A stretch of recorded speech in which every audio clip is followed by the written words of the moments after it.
नमस्ते दोस्तों। पिछले कुछ समय से मैं आपके साथ इस वीडियोस के साथ जुड़ा हुआ हूँ, क्रिकेट के साथ जुड़ा हुआ हूँ। लेकिन आज तक मैंने कोई भी वीडियो जो बनाया है उसके अंदर बहुत ज़्यादा स्टोरीज़ की बात करी है, क्रिकेट की कहानियों की बात करी है। लेकिन कभी भी मैंने उतना डीप एनालिसिस वाला वीडियो नहीं बनाया है। एनालिसिस मैंने करे हैं, मुकाबलों के करे हैं, लेकिन नॉर्मल एनालिसिस करे हैं कि कौन से प्लेयर ने कितने रन्स बनाए, कौन से प्लेयर को लेना चाहिए पिच के हिसाब से, कंडीशंस के हिसाब से, उन सब चीज़ों के बारे में बात करी है। कभी भी इंडियन क्रिकेट के बारे में नंबर्स और हैवी नंबर्स के साथ बात नहीं करी है। आज मैं वो करने वाला हूँ क्योंकि मौका भी बड़ा है। भारतीय क्रिकेट बहुत सालों से कोई बड़ी टूर्नामेंट या आईसीसी ट्रॉफी जीती नहीं है और ये चीज़ एज अ क्रिकेट फैन हम सबको खलती है। रिसेंटली जो वर्ल्ड टेस्ट चैंपियनशिप फाइनल हुआ 2023 का ओवल में, उसके बारे में बात करनी है। और भारत वो मुकाबला बहुत वन साइडेड वे में हारा। 5वें दिन तक गया मुकाबला अच्छा हुआ, लेकिन पहले सेशन से ऐसा लगा कि भारत कहीं पर भी ऑस्ट्रेलिया से आगे दिखा नहीं है मुकाबले में। और उसी के कारण हम सारे क्रिकेट प्रेमियों को एक ही चीज़ हमेशा दर्द देती है, वो है कि इंडियन टीम ज़्यादा आगे नहीं पहुंचती। डीप एनालिसिस करेंगे और मैं 3 ऐसे फैक्टर्स बताऊंगा जो कि इंडियन टेस्ट टीम को कॉस्ट कर रहे हैं या प्रॉब्लम क्रिएट कर रहे हैं पिछले 3 सालों के अंदर। पिछले 3 साल मतलब 2020 से, जब भारतीय टीम दौरा कर आई थी न्यूजीलैंड का, उसके बाद से कौन कौन सी चीज़ें ऐसी हुई है जिसने इंडियन क्रिकेट को बैकफुट पर डाला है, इंडियन टेस्ट क्रिकेट को वो बेनिफिट नहीं दिया है। केवल इंडियन टेस्ट क्रिकेट की बात होगी और अंत में मैं स्केड्यूल डिस्कस करूंगा जो नेक्स्ट साइकिल का है 2025 का, फाइनल कहां होने वाला है और भारतीय टीम क्या बड़े डिसीजंस ले सकती है इस साइकिल में। चलिए पहले कारण से शुरुआत करते हैं। सबसे बड़ा कारण जिसके बारे में बहुत सारी चर्चा हुई है, लेकिन आज थोड़े से नंबर्स के साथ चर्चा करेंगे। भारतीय बैटिंग, या कहे कि भारतीय बैटिंग में भी specially number 3, 4, 5 middle order Bharat का वो चला नहीं है इंडिया और इंडिया के बाहर। कुछ नंबर्स आपके सामने मैं रखता हूं। चलिए आपके सामने एक ग्राफिक आया होगा, बहुत इंटरेस्टिंग ग्राफिक है ये इंडिया के ओवरऑल बैटिंग परफॉर्मेंस का एक कार्ड है पिछले 3 साल का, 2020 जून से लेकर जून 2023 तक का। और उसके अंदर अगर हम आंकड़ों के ऊपर नजर डालें तो आप नीचे देख सकते हैं विराट कोहली, चेतेश्वर पुजारा, अजिंक्य रहाणे बिल्कुल वो फहरिस्त में नीचे है। और सबसे बड़ी बात यह है कि चेतेश्वर पुजारा और विराट कोहली ऑलमोस्ट सारे मुकाबलों में भारतीय टीम के पार्ट रहे हैं। इसमें शायद आपको डिफरेंस दिख रहा है विराट कोहली और चेतेश्वर पुजारा के मुकाबलों का। उसका कारण यह है कि विराट कोहली ऑस्ट्रेलिया में कुछ मुकाबले नहीं खेले थे, पिछली बार जब वो दौरा कर रहे थे तब वो पैटर्निटी लीव पर थे, और चेतेश्वर पुजारा बीच में ड्रॉप हुए थे तो 2 मैचेस वो नहीं खेले हैं और उसी के कारण ये नंबर्स का आपको फर्क नजर आता हुआ। आप वहां देख सकते हैं कि भारत के सबसे बढ़िया बैटर्स इन नंबर्स के हिसाब से ऋषभ पंत है, जिन्होंने बहुत सारे रन्स लगाए हैं। और बहुत इंटरेस्टिंग चीज़ ये है इन आंकड़ों में कि ऋषभ पंत ने हाईयर स्ट्राइक रेट के साथ रन्स लगाए हैं, तो वो एक इम्पैक्टफुल फैक्टर रहे हैं। ये तो है ओवरऑल रिकॉर्ड। चलिए दूसरे ग्राफिक के ऊपर फटाफट से नजर डालते हैं। सेना कंट्रीज, जहां पर हर विदेशी टीम जीतना चाहती है, हर एशियन टीम जीतना चाहती है। भारत ऑस्ट्रेलिया में जीती है, इंग्लैंड में सीरीज बराबरी कर आई थी, और उसी के साथ साथ साउथ अफ्रीका में भी एक स्ट्रॉन्ग कंटेंडर उभर के निकली थी भारतीय टीम। इसके अंदर इंडिया का रिकॉर्ड देखते हैं। देखिए ये है तो सेना कंट्री, लेकिन इसमें न्यूजीलैंड एन का कोई मुकाबला नहीं है, क्योंकि न्यूजीलैंड का जो दौरा हुआ था वो केवल 2 टेस्ट मैचेस का हुआ था और वो बहुत समय पहले हुआ था। उसका डेटा हमने इसके अंदर इंक्लूड नहीं हुआ होगा। तो प्योरली ये फिगर्स आप इंग्लैंड, ऑस्ट्रेलिया और साउथ अफ्रीका के मुकाबलों के देख सकते हैं। इसमें सबसे बढ़िया एवरेज जो ऑर्डर है वो एवरेज के हिसाब से है, क्योंकि टेस्ट क्रिकेट में एवरेज सबसे बड़ा मापदंड माना जाता है। इसमें आप देख सकते हैं कि रोहित शर्मा और ऋषभ पंत दोनों का एवरेज बहुत अच्छा है। इसमें भी रोहित शर्मा का जो स्ट्राइक रेट है वो उतना ज़्यादा अच्छा नहीं है, 43 का स्ट्राइक रेट है। देखिए आप सब सोच रहे होंगे कि टेस्ट क्रिकेट में स्ट्राइक रेट की बात क्यों हो रही है। To be very honest, test cricket उतना बदल गया है कि आज टेस्ट क्रिकेट के बारे में स्ट्राइक रेट की बात करनी पड़ रही है। ये हम अगर 10 या 15 साल पहले देखते तो स्ट्राइक रेट का कोई ज़्यादा महत्व था नहीं, क्योंकि T20 क्रिकेट उतना ज़्यादा खेला नहीं जाता था और सारे जो प्लेयर्स हैं वो ज़्यादा एफिशिएंट थे क्रीज के ऊपर टिकने के लिए। आज वैसा रहा नहीं है, तो उसी के कारण स्ट्राइक रेट को देखना बहुत ज़रूरी हो जाता है ये क्रिकेट में। वो उससे इम्पैक्ट और अग्रेशन दिखता है बल्लेबाज का। इसमें आप देख सकते हैं रोहित शर्मा का जो स्ट्राइक रेट है वो 43 का है और ऋषभ पंत का स्ट्राइक रेट हाई है, एवरेज भी हाई है। इसका मतलब ऋषभ पंत बहुत इंपैक्टफुल इनिंग्स खेलते हैं, बड़ी इनिंग्स खेलते हैं, हम देखते हैं। इसकी सबसे बड़ी चिंताजनक बात आप देख सकते हैं, मैं हमेशा मिडिल ऑर्डर के ऊपर फोकस करूंगा और मैं समझता हूं कि मिडिल ऑर्डर ही भारत की तकलीफ रहा है पिछले 3 सालों तक। विराट कोहली, चेतेश्वर पुजारा, अजिंक्य रहाणे बहुत नीचे हैं एवरेज की लिस्ट में। उनसे बेहतर एवरेज रविंद्र जडेजा का रहा है पिछले 3 सालों में और ठीक ठाक स्ट्राइक रेट रहा है उनका। विराट कोहली का एवरेज तो कम है, स्ट्राइक रेट भी कम है। Same goes with Cheteshwar Pujara, overly defensive shell में चले जाते हैं, खेलने का अंदाज अलग, और 34 का उनका स्ट्राइक रेट है। सेम गोज विद अजिंक्य शायद कुछ मुकाबले नहीं खेले हैं तो उसका इसमें से हटाना होगा, लेकिन फिर भी सेना कंट्रीज में काफ़ी मुकाबले खेले हैं। तो middle order have been the problem and more specifically I would say 3, 4 and 5 ये तीनों पोजीशन के खिलाड़ी चले हैं, लेकिन बिट्स एंड पीसीस में चले हैं, तीनों साथ में चले नहीं हैं। और या तो बहुत कम स्ट्राइक रेट होती है और रन्स भी कम होते हैं, तो ये दोनों चीज़ें भारत को हर्ट कर रही है। ये एक लेखा जोखा है जिसके ऊपर हम फोकस करते हैं। चलिए, आप लोग कहेंगे कि घर में तो भारतीय टीम अच्छा प्रदर्शन करती है। मैं ऐसा नहीं कहूँगा कि भारतीय टीम बल्लेबाजी में अच्छा प्रदर्शन करती है। दूसरा कारण जो है भारतीय टीम के खराब प्रदर्शन का, उसके से रिलेटेड है ये ग्राफिक। लेकिन इसमें आप देख सकते हैं, इसमें भी ऋषभ पंत और रोहित शर्मा सबसे बढ़िया बल्लेबाज है जब बल्लेबाजी की बात होती है घर में। Again a very shocking figure is this कि सबसे खराब बल्लेबाज भारतीय क्रिकेट के पिछले 3 सालों के घर पर अगर कोई है तो वो चेतेश्वर पुजारा, अजिंक्य रहाणे हैं। और इसके अंदर आप देख सकते हैं कि चेतेश्वर पुजारा का घर पर केवल 2 50s आई है।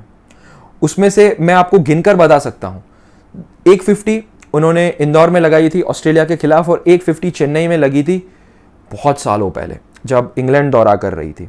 इसमें भी रविंद्र जडेजा, अक्षर पटेल का रिकॉर्ड काफी अच्छा है। तो टेल ने प्रदर्शन किया है, लेकिन फिर से middle order have been very very flop. चलिए, इन नंबर्स की हमने बात करी और मैं हमेशा मानता हूं कि नंबर्स पूरी स्टोरी नहीं कहते हैं। इसमें नंबर्स चेतेश्वर पुजारा के बारे में काफ़ी ख़राब चीज़ें कह रहे हैं। मैं पुजारा का बहुत बड़ा फ़ैन रहा हूं। पिछले 1 साल में उनका एवरेज 40 के करीब रहा है टेस्ट क्रिकेट में। जब से उन्होंने वापसी करी है वो इंग्लैंड के बर्मिंघम वाले मुकाबले से, बांग्लादेश में वो मैन ऑफ द सीरीज़ भी रहे थे, और ऑस्ट्रेलिया के सामने पिचेस बहुत डिफिकल्ट थी, मैं मानता हूँ। लेकिन काफ़ी लंबा स्टैट है, भारतीय टीम को कुछ चेंज करना है तो स्टैट्स के ऊपर नज़र रखना बहुत ज़रूरी।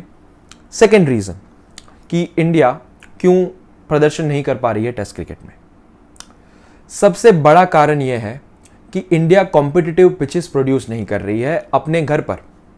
और आप कह सकते हैं कि इंडिया को होम एडवांटेज चाहिए, सबको चाहिए, लेकिन होम एडवांटेज की आड़ में बहुत ज़्यादा डिफेंसिव पिचेस बन रही है। ऐसी पिचेस बन रही है जिसके अंदर मुकाबले 3-3 दिन में ख़त्म हो रहे हैं। चलिए, इसके ऊपर एक रिकॉर्ड की नज़र डालते हैं फटाफट से। मैं नंबर 3, नंबर 4 और नंबर 5 की बल्लेबाजी के बारे में भी बात करूंगा इसके बीच में, लेकिन उससे पहले फटाफट से ये स्टैट के ऊपर नज़र रखते हैं। ये पिछले 3 साल के मुकाबले हैं जो भारतीय सरजमी पर खेले गए हैं।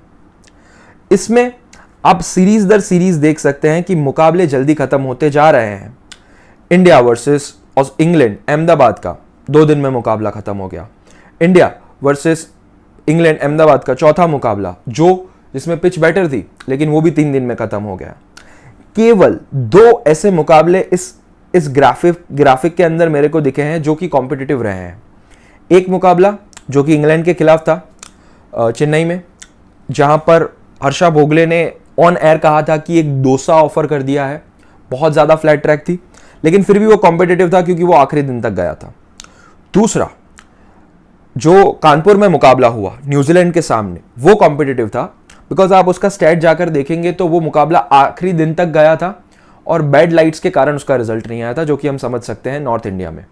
एक ही प्रॉब्लम थी वो पिच में, उस पिच के अंदर बाउंस उतना ज़्यादा था नहीं, पिच बहुत ज़्यादा नीची रह रही थी, लेकिन फिर भी मैं कहूँगा वो अच्छी पिच थी क्योंकि 9 विकेट भारत ने निकाल ली थी और एक तरीके से अच्छा मसाले वाला मैच हुआ था कि वहाँ पर 1 विकेट भारत को चाहिए थी और न्यूजीलैंड को कुछ 3 या 4 ओवर खेलनी थी और न्यूजीलैंड के जो टेल एंडर्स के बल्लेबाज थे उन्होंने अच्छा प्रदर्शन किया था।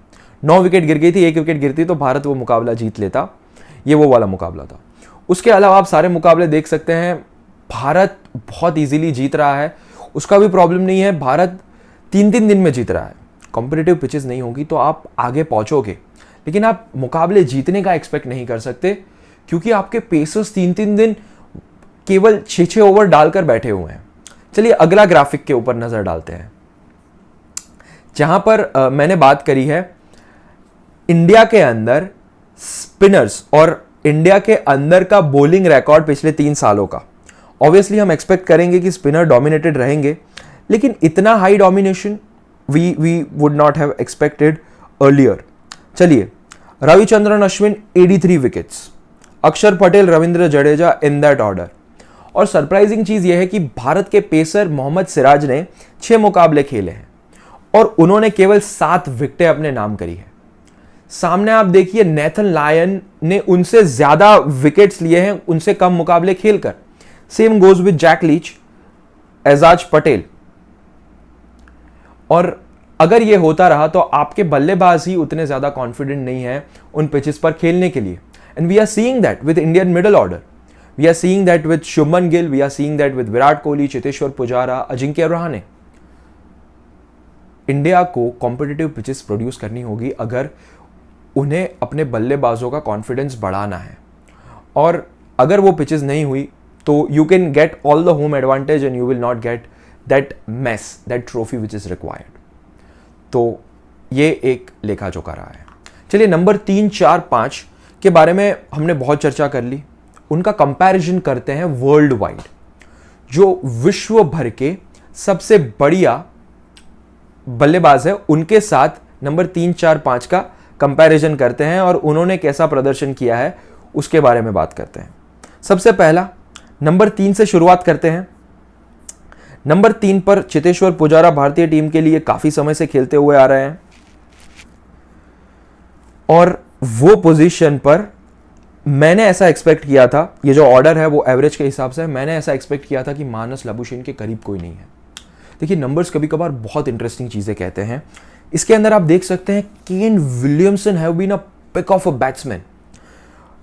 इनिंग्स कम खेली है केन विलियमसन ने, नो डाउट, क्योंकि न्यूजीलैंड में खेलते हैं, उतना टेस्ट क्रिकेट न्यूजीलैंड खेलती नहीं है, 2-2 मैचेस के ही स्पेल में खेलती है। And you can see his record, ED1 का एवरेज है और दोहरे शतक बहुत सारे लगाए हैं, 7 शतक है, ढेर सारे रन्स बनाए हैं। मानस लाबुशेन पिछले 3 साल का record 1950 run, average close to 54, और ये एवरेज थोड़ी सी कम शायद इसलिए है क्योंकि सब कॉन्टिनेंट में गए थे, 2 मुकाबले श्रीलंका में खेले, 4 मुकाबले इंडिया में भी खेले जहां पर काफ़ी मुश्किल परिस्थिति थी बल्लेबाजी की। ये रिकॉर्ड देख लीजिए। उसके बाद Ollie Pope have done wonders in last 1 year after Brendon McCullum and Ben Stokes. उनका एवरेज बहुत बढ़िया है, उनका स्ट्राइक रेट बहुत बढ़िया है। अजहर अली जिन्होंने टेस्ट क्रिकेट से रिटायरमेंट ले ली है, उनका एवरेज भी अच्छा है। चेतेश्वर पुजारा इन सबसे ज़्यादा इनिंग्स खेले हैं। चेतेश्वर पुजारा के रन्स एवरेज इन सबसे कम है और this is the record. Keegan Petersen उनके पीछे हैं, लेकिन कीगन पीटरसन भी अगेन आई वुड से साउथ अफ्रीकन कंडीशंस में खेलते हैं और that is quite difficult, but nothing against that. फिर भी नंबर 3 इज़ अ प्रॉब्लम। और आप देख सकते हैं सारे टॉप कंट्रीज़, इसके अंदर मैंने सेना कंट्रीज़ और पाकिस्तान को इंक्लूड किया है बिकॉज आई पर्सनली थिंक उनकी test team is way more stronger. Number 4 big wonder.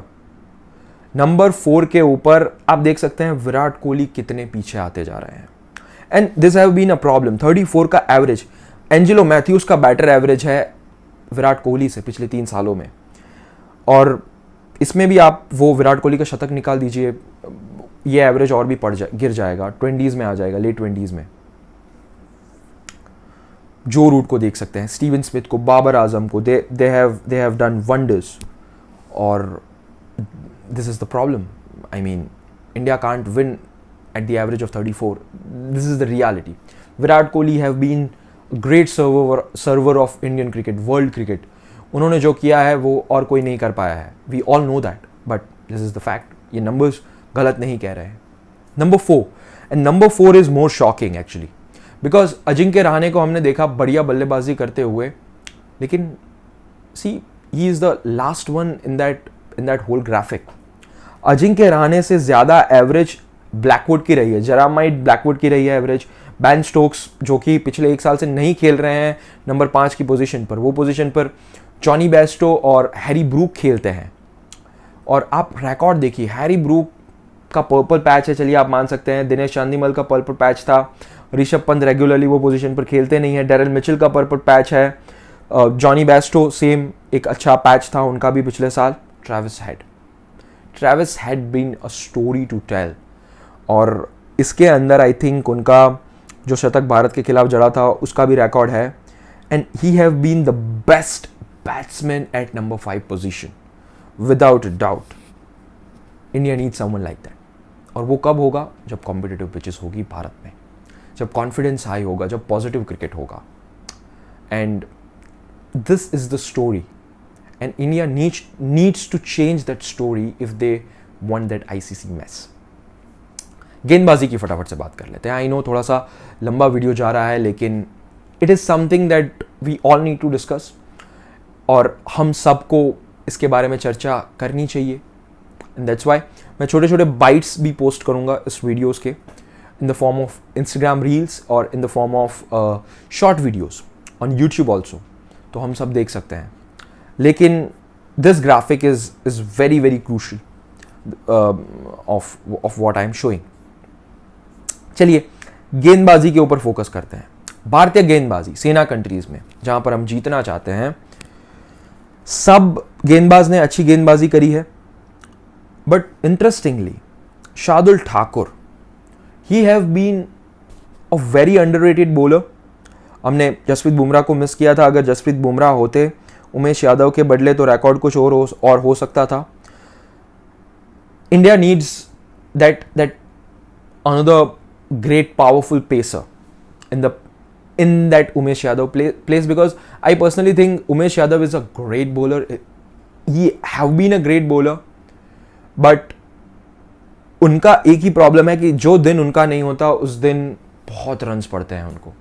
And this can cost India at a very big stage, और वही हुआ यहाँ पर भी. तो that's a problem. We are going to see the records of all the top bowlers and going to compare it with India, because it's a need of the hour in the सेना countries. ये जो record है ये purely SENA countries के हैं. और ये graphic आप देखिए, इसमें मैंने स्ट्राइक रेट के हिसाब से ऑर्डर रखा है, और इसमें मैंने टॉप 10 विकेट टेकर्स को रखा है केवल, और भारतीय दल के जो बॉलर्स हैं उनको रखा है पोजीशन के हिसाब से. यहां पर आप देखिए, टेक्निकली अगर स्ट्राइक रेट के हिसाब से मुकाबले और विकेट्स को हटा दे तो द बेस्ट स्ट्राइक रेट वाला bowler is Scott Boland, there is no doubt, और वही थे.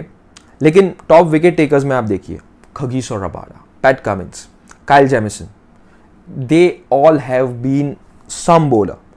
आप खगीसो रबाडा का, पैट कमिंस का रिकॉर्ड देखिए. आप बोल सकते हैं खगीसो रबाडा, काइल जेमिसन दोनों ऐसे गेंदबाज हैं जो बहुत ज़्यादा पेसर फ्रेंडली परिस्थितियों में खेलते हैं. लेकिन पैट कमिंस का रिकॉर्ड ऑस्ट्रेलिया के अंदर, ही has been a great server. Stuart Broad ने सबसे ज़्यादा विकेटें ली है सेना कंट्रीज़ में. So Stuart Broad have been the great bowler in those countries in England. और उनके बाद जेम्स एंडरसन है with a number of wickets, 94 wickets, 79 wickets, amazing. Ollie Robinson, Mitchell Starc, and yes absolutely Mohammed Shami भी उस list में है. और Shardul Thakur, actually Shardul Thakur का इस्तेमाल थोड़ा और बेटर तरीके से भारतीय टीम कर सकती है in terms of bowling, because 29 wickets quite less, और स्ट्राइक रेट 44.2 का. तो वो जब गेंदबाजी करते हैं तब तक उन्हें कम गेंदों में विकेट्स मिलती है. So he has been the I would say third best for India, और बाकी के रिकॉर्ड्स आप देख सकते हैं, मोर और लेस सेम है। और अगेन रविचंद्रन अश्विन, रवि जडेजा जितने मुकाबले खेले हैं उसमें स्ट्राइक रेट बहुत हाई रहा है। यू कैन आर्ग्यू कि आखिरी इनिंग में वो अच्छा प्रदर्शन कर सकते हैं, लेकिन what I personally think is they both can't play together if India is going overseas. They just don't have that skill, या कहे कि कंडीशंस उतनी फेवरेबल नहीं है कि वो दोनों साथ में खेले। It will cost India badly according to me अगर वो दोनों साथ में खेलते हैं तो। India need to go with 4+1 in the SENA countries, considering the pitches, considering the atmosphere. India can think about going with 2 spinners in South African in Australian conditions if the wicket is like the wicket of Sydney or Melbourne, but Perth, Adelaide, India can't take a chance. That's the problem. That has been a problem. So these are the 3 things that we have talked about. Video काफ़ी लंबा जा रहा है, I know that, but again it's a quite interesting analysis that we are trying to do. Indian team का आगे का रास्ता, test team का, उसके लिए भी आप देख सकते हैं यहाँ पर जो आगे मुकाबले होने वाले हैं उसमें मैंने कुछ अलग अलग कलर्स के साथ दर्शाया है। देखिए, India versus West Indies, India versus Bangladesh, India versus New Zealand, in India Bharat. I would be surprised अगर वो मुकाबले में कंपटीशन भी ज़्यादा देखने को मिला तो। न्यूजीलैंड के साथ आप एक्सपेक्ट कर सकते हैं, I think Bangladesh and West Indies को बहुत ज़्यादा मेहनत करनी होगी अगर उन्हें इंडिया के साथ, they need to create a miracle if they want to win those series and और those matches. They can win an off test match, again मेरे हिसाब से ऑफ टेस्ट मैच भी भारत को खलेगा। I think India should target to win all those matches and India can win those, because Bharat में परिस्थितियाँ वैसी होती नहीं है कि मुकाबले धुल जाएँ। Pitches we all know that, and the challenge would be the Border Gavaskar Trophy, the South Africa series जो 2 मुकाबले भारत खेलेगी, that can cost them very much psychologically, and test team के अंदर अगर रीसेट होता है तो that would be interesting because ये 2 test match Bharat West Indies में खेलेगा, उसके बाद डायरेक्ट साउथ अफ्रीका जाना है, बॉक्सिंग डे के आसपास का वो मुकाबला होगा, and the England series. And why England series? Because अगर एशेज जीतता है इंग्लैंड तो they will be very high on confidence, and I do predict England and basketball going very hard in this. I mean बहुत लोगों ने 3-1 का prediction दिया है इंग्लैंड की ओर, आई वुड से 3-2। इंग्लैंड कैन विन 3-2, और वो 2 भी वहाँ हारेंगे जहाँ पर वो ओवर अग्रेसिव खेलने जाते हैं। अगर बास्केटबॉल जो पहला मुकाबला है एजबैस्टन का वो जीतता है, दे will B through it, because they have a very strong team, number 8 तक बल्लेबाजी है, बॉलिंग उनके पास इंग्लैंड की परिस्थितियों वाली है, रिजर्व्स भी हैं उनके पास, और they can go very hard. तो अगर एशेज इंग्लैंड जीतता है तो they will be in some form, और आप नहीं कह सकते अगर कॉम्पिटिटिव पिचेस भारत ने दी तो अच्छा रहेगा मेरे हिसाब से, बिकॉज अगर डस्ट बॉल्स दिए, दे हैव जैक लीच तब तक फिट हो सकते हैं। अभी जून का महीना चल रहा है, he have good 6-7 months to recover. Jack Leach बहुत आसानी से रिकवरी मोड में आ सकते हैं, और उनका जो 50 ओवर का स्क्वाड है, अगर वो भारत में समय बिताता है, they know how to play in this conditions. Ben Stokes knows Joe Root is a great player. Turning tracks दिए भारत ने, they have Jack Leach and Moin Ali both, और भारत का रिकॉर्ड जैक लीच और मोइन अली के सामने उतना अच्छा नहीं है टर्निंग पिचेस पर।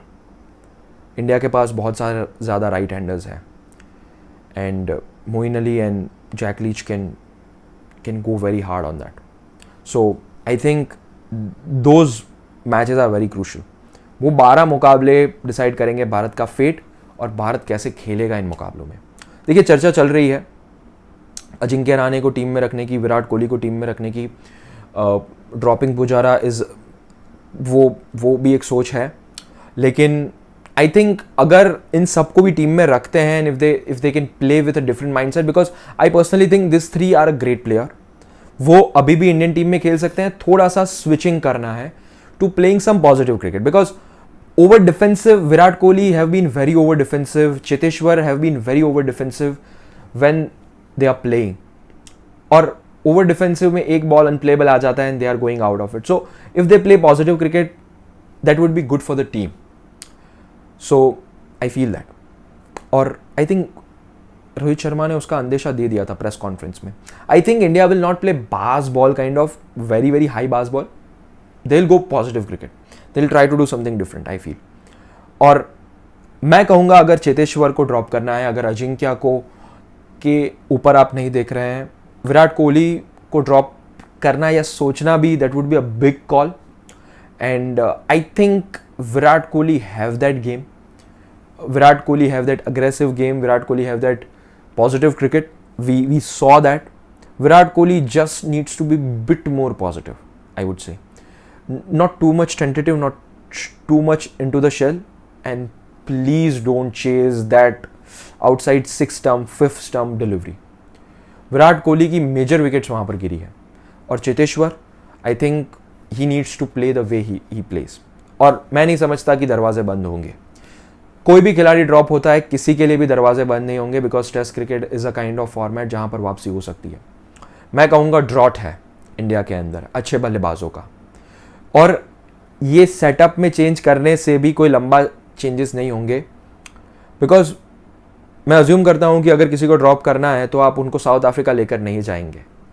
और वो 2 मुकाबले बहुत सारी वीकनेसेस एक्सपोज करेंगे भारतीय क्रिकेट की. I am pretty sure about it, because खेल उस प्रकार से खेला जाता है. लेट्स सी भारतीय टीम कहाँ जाती है. अगर आपको वीडियो पसंद आया हो, वीडियो को लाइक करिए, शेयर करिए और कमेंट्स में बताइए आपको ये एनालिसिस कैसा लगा जो हमने करा. Thank you so much for watching this video.